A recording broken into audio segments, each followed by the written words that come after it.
You guys, today's topic is why things hit differently at different times.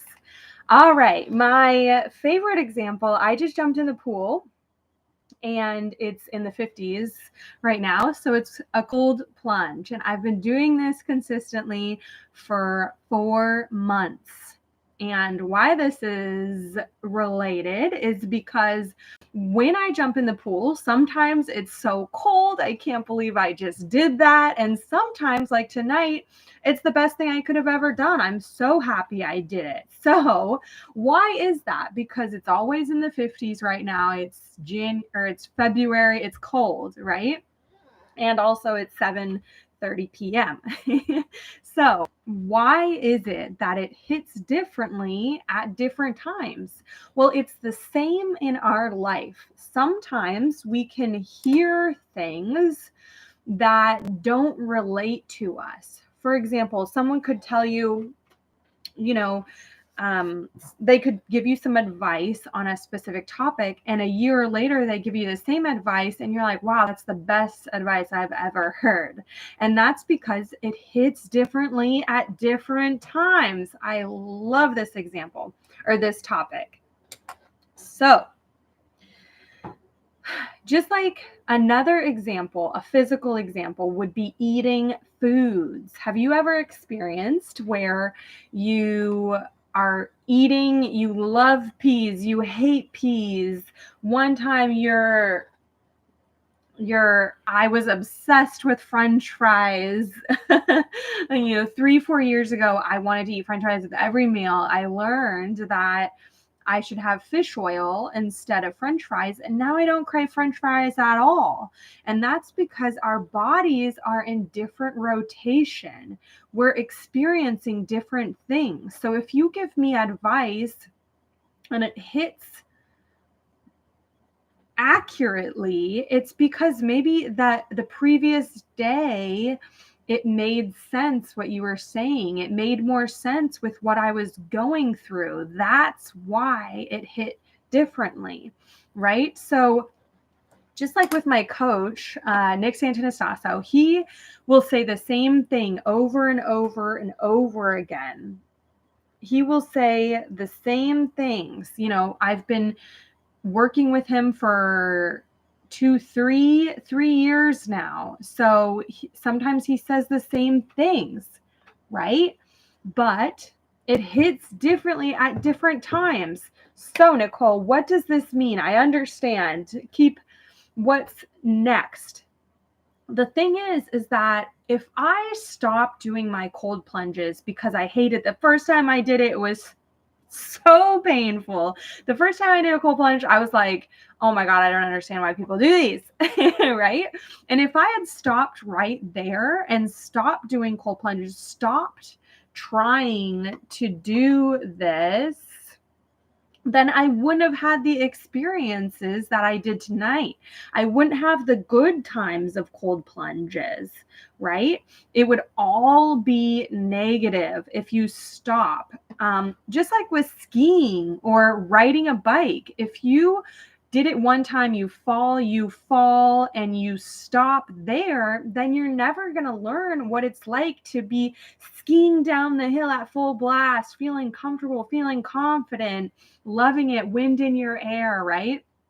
Or riding a bike, same thing. You would have never learned wouldn't have kept at it. So you wouldn't have learned how to ride your bike if you'd stopped at the beginning. So the point here is that we have to keep learning, keep putting ourselves out there, keep showing up, keep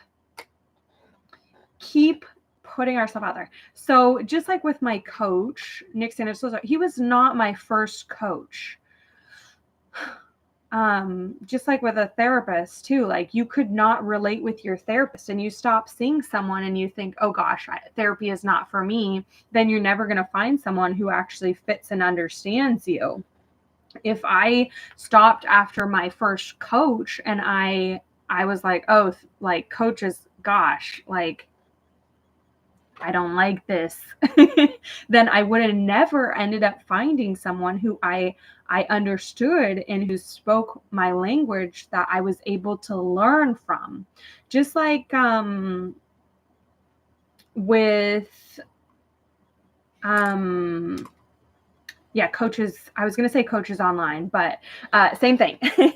So we have to keep pushing. We have to keep putting ourselves out there. Otherwise, we're never going to get the fruits of our labor. If you plant a tree and it doesn't grow, and you say, oh gosh, I'm not a gardener, this isn't for me.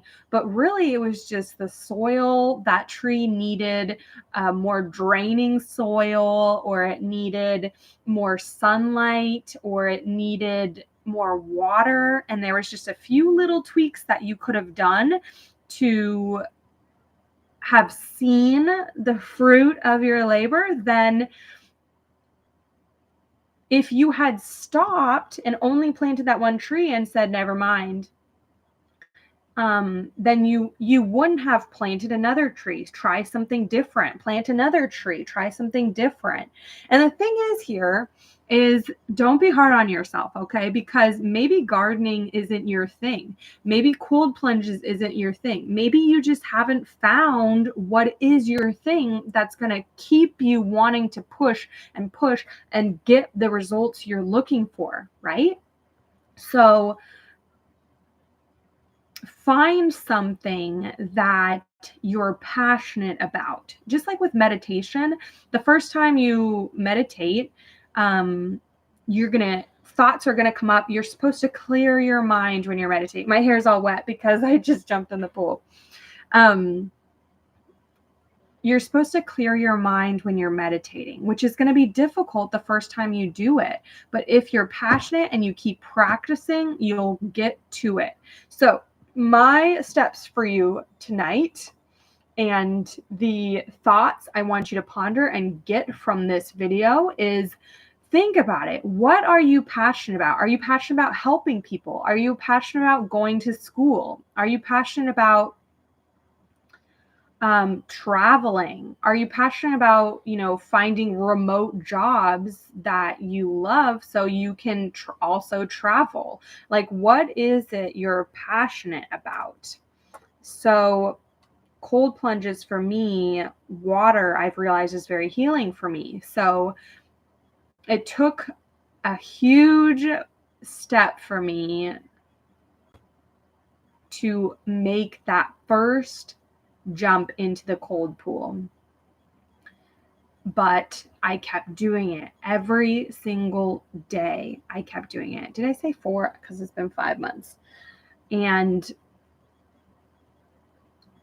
now it's just like, now maybe I have a hot bath ready for me as a reward.